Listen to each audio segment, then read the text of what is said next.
تربیت میں اور اس پروگرام میں اور آگے بھی پروگرام میں اللہ کے نبی صلی اللہ علیہ وسلم نے یہ حدیث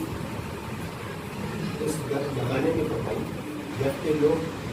بچیوں کو زندہ درگوں گاڑیاں کرتے اور بچی کا پیدا ہونا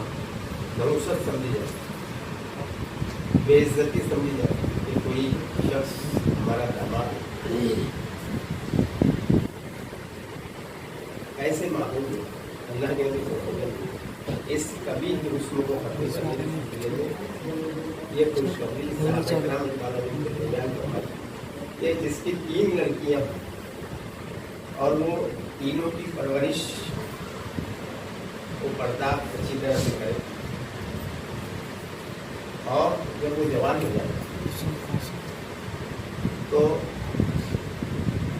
نیک اور صالح لڑکوں تو ایسا شخص جنت میں میرے ساتھ، آپ نے 2 انگلیاں اس طرح سے ملا کر بتائی کہ جنت میں میرے ساتھ اس طرح سے، اور صحابہ کرام سے آپ کی عادت تھی، صحابہ کی عادت تھی کہ آپ سوال کیا کرتے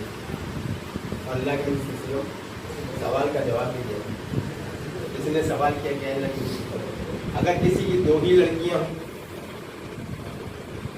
تو آپ سلسلے فرمائے کہ 2 کے لیے بھی ہوئی بشارت۔